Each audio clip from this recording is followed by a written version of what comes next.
Hey guys, welcome to day 3 of the Killer Copy Challenge. If you've made it this far, congratulations. I know this stuff isn't easy, but I promise this is going to make all of your offers and messaging so much more compelling when it's presented this way. So on day 1, we talked about pain, pleasure, and action steps, and we used Amazon book reviews.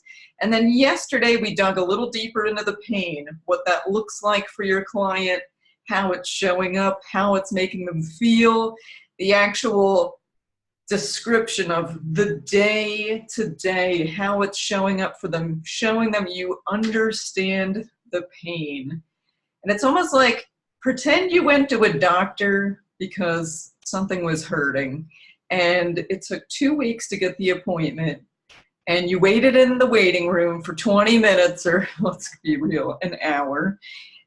Then you had to see the nurse. And then if the doctor came in and took one look at you and said, oh, it's this, you would feel really gypped.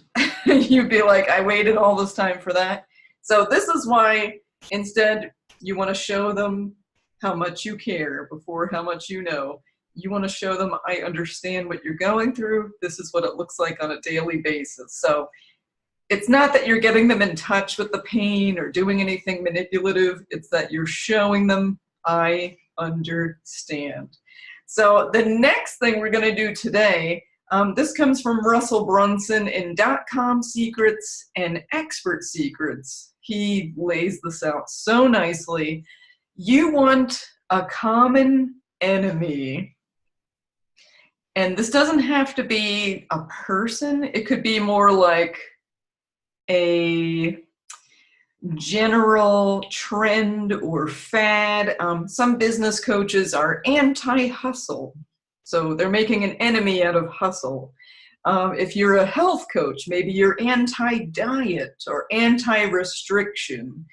It could be, so that's more of an adjective. It could be like, all the gurus say to do this. It can be helpful to do this for an offer and for your business and brand in general. And basically what you're doing is you're letting your client or prospect off the hook. You're saying, it's not your fault that you're struggling with this because there's this thing, this common enemy that's been leading you astray. And then the second part of that is the one thing. So it's like, I struggled with this too until I discovered the one thing that turned it all around. So you can do this for a particular offer, like the cash injection campaigns that I have is the common enemy would be like all the guru, you're bombarded by information 24/7. Like, well, first I describe the pain. I'd be like, you're running around doing all the things. You're trying to figure out funnels and Facebook ads, trying to get cold traffic. And it's not your fault because you've got 50 million gurus in your inbox telling you this is the latest strategy and this is how you're going to make money.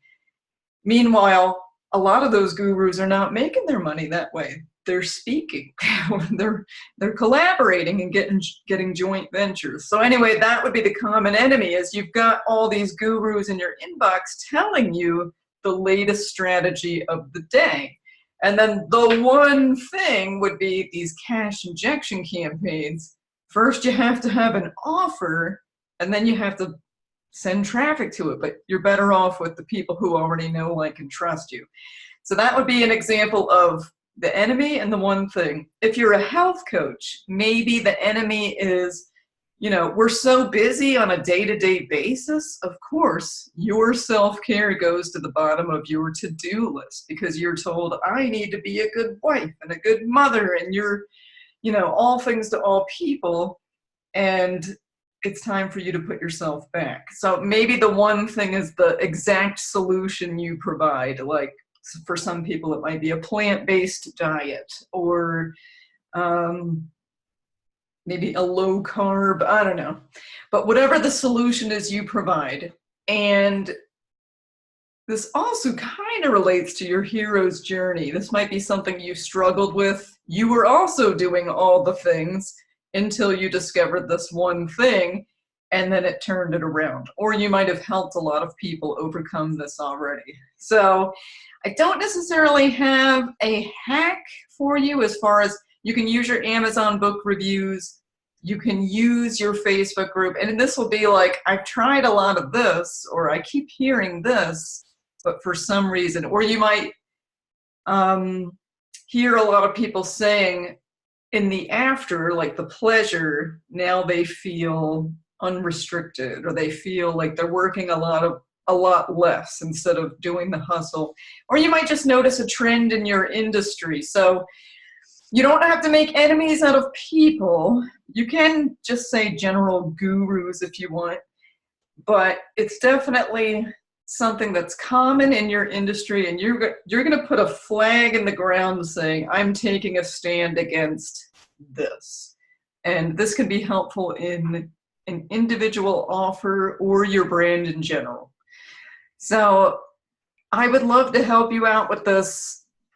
Feel free to put in the thread what you think some of the common enemies might be, and I'll add some questions in there, like what are some common trends in your industry that you want to debunk, maybe some myths or what people are commonly believing.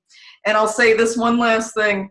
As a professor, I always thought it was my job to like educate my students. And then I got into the online coaching world, and I've learned a lot lately that it's not about educating and providing new insights. Sometimes to get your prospects to listen, you have to confirm and validate what they already know. So it's like they have this idea in their mind, and you're saying, yes, it is not your fault. You're letting them off the hook, and you're validating what they already maybe suspect or confirm to be true. Like, this isn't working because it's not right for you, or, you know, whatever the thing is. So that's your assignment today. You're going to find the common enemy for your offer, or maybe your business in general, the one thing, that's the one solution you provide.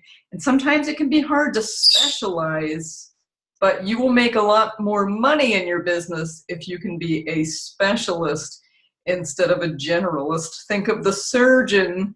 Like, if I have brain cancer, do I want to go to the general oncologist, or do I want to go to the guy that specializes in brain tumors, that kind of deal? So the one thing is your opportunity to become a specialist, and that may be laser focused for that offer, or maybe your brand and business in general. All right, I'll talk to you soon.